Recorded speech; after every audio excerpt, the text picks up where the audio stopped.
ඒ වගේ වෙලාවට මව්කිරි මතුරලා මේ දෙන සිරිතක් පැරැන්නෝ ළඟ තිබ්බා. ඊළඟට මම මීට කලින් වීඩියෝ එකකට කියලා තියෙනවා දැනටත් කියන්නම් මේක මුළු මහත් ජාතියටම වැදගත් වෙන කාරණා. නමෝ තස්ස භගවතෝ අරහතෝ සම්මා සම්බුද්දස්ස.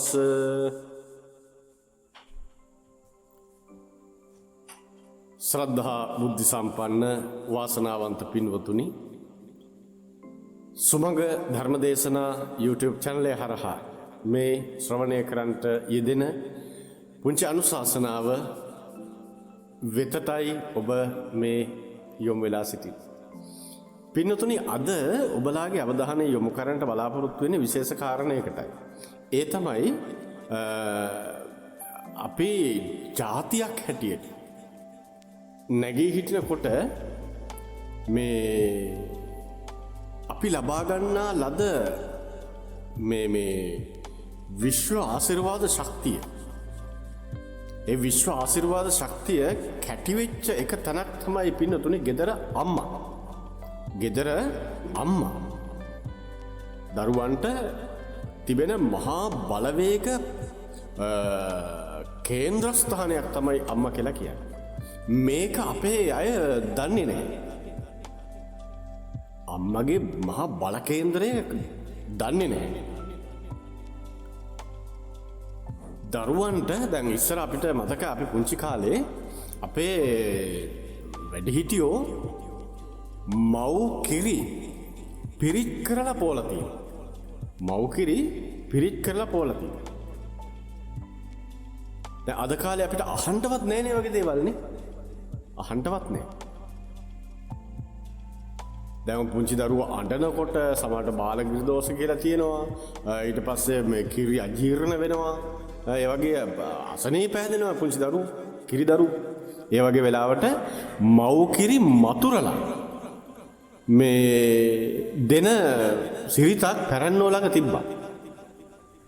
ඊළඟට මම මීට කලින් වීඩියෝ එකකට කියලා තියෙනවා දැනටත් කියන්නම් මේක මුළු මහත් ජාතියටම වැදගත් වෙන කාරණා.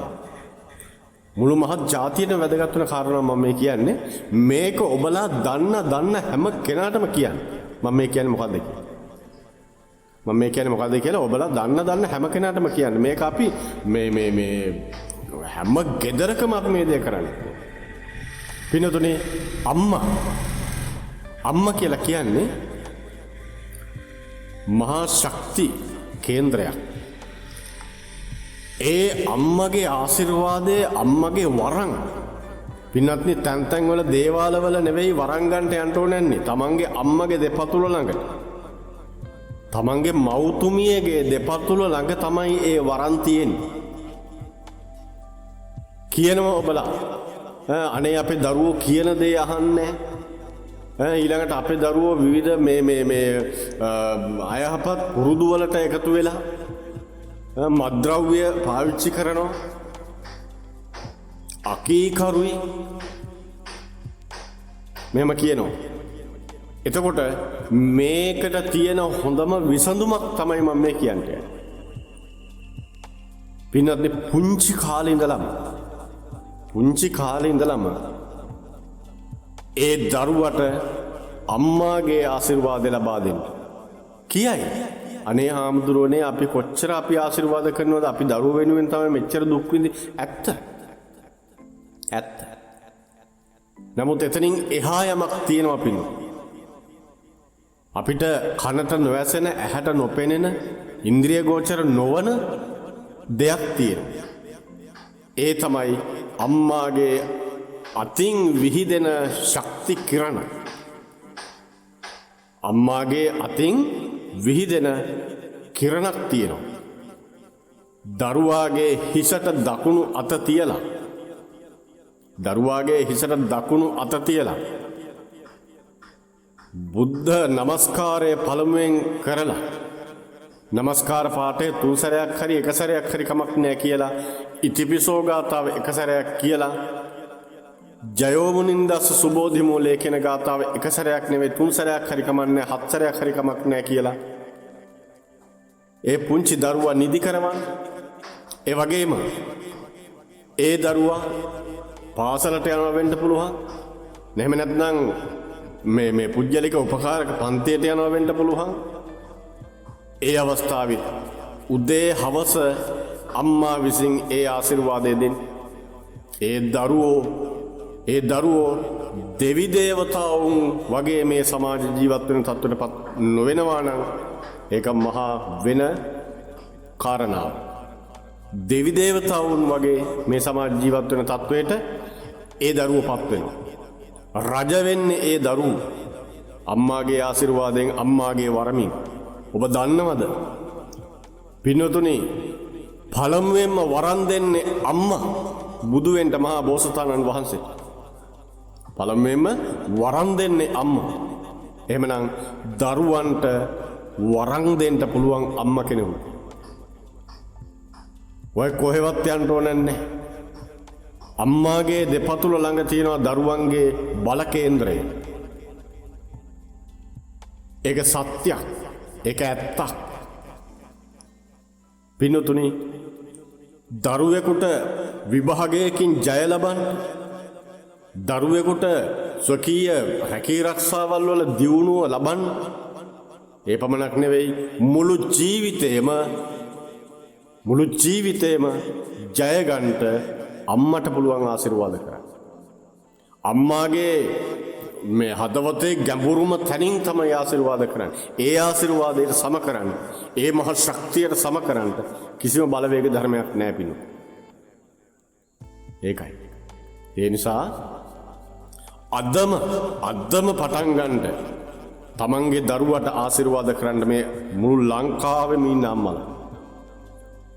ඒ දරුවෝ එතකොට පාපී ධර්මයන් වලින් මිදෙනවා.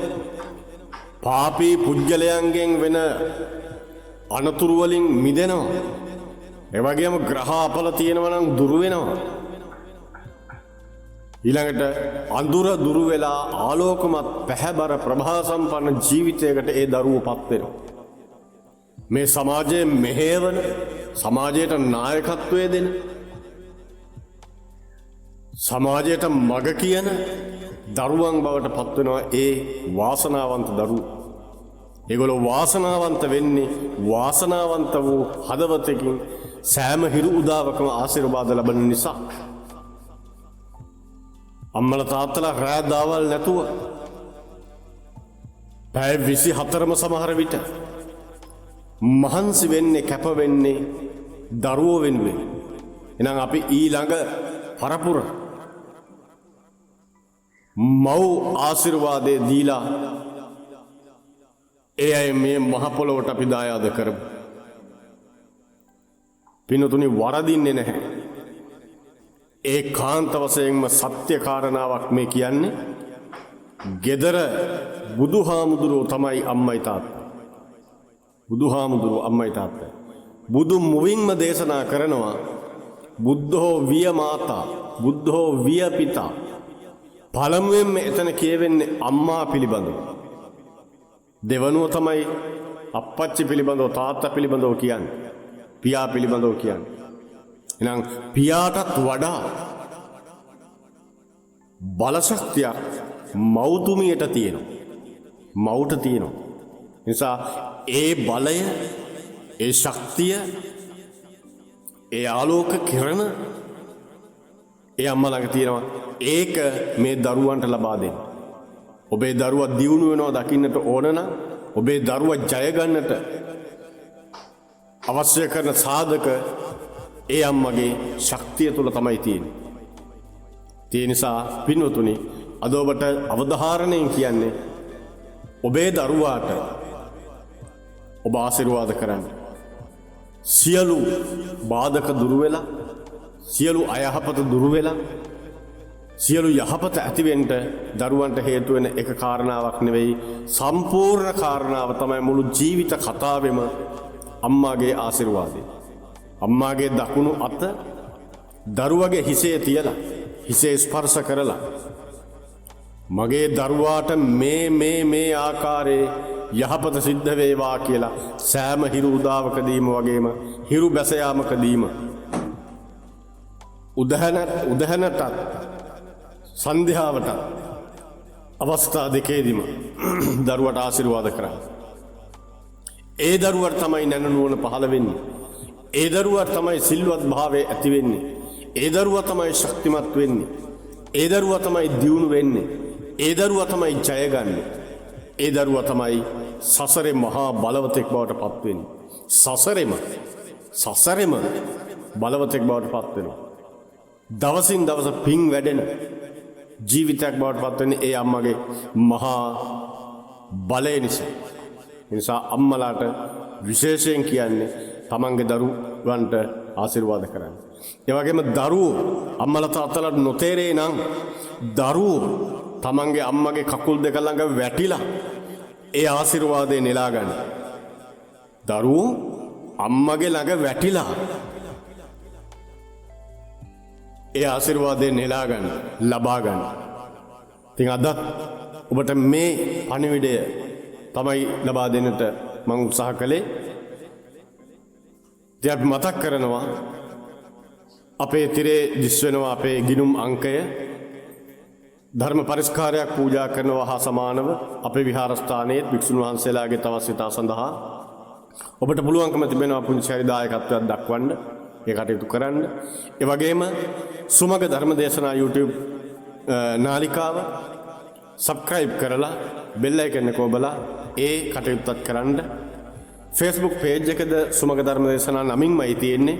එයත් follow කරලා share කරලා ඒ කටයුතු ටික සිද්ධ කරන්න කියලා අපි ඔබට කාරුණික මතක් කරන්නට යෙදෙනවා. හොඳයි. ටික වෙලාවක් ඔබ අනුශාසනාව ශ්‍රවණය කළා. එයින් අත්පත් වන්නා වූ සියලුම ආනිසංසඵල ධර්මයන් ඔබගේ ජීවිතය ආලෝකමත් කරේවා. ඔබට බොහෝ පිං වැඩේවා. යහපත ඇති වේවා, ශාන්තිමත් වේවා. ඔබට තෙරුවන් සරණයි.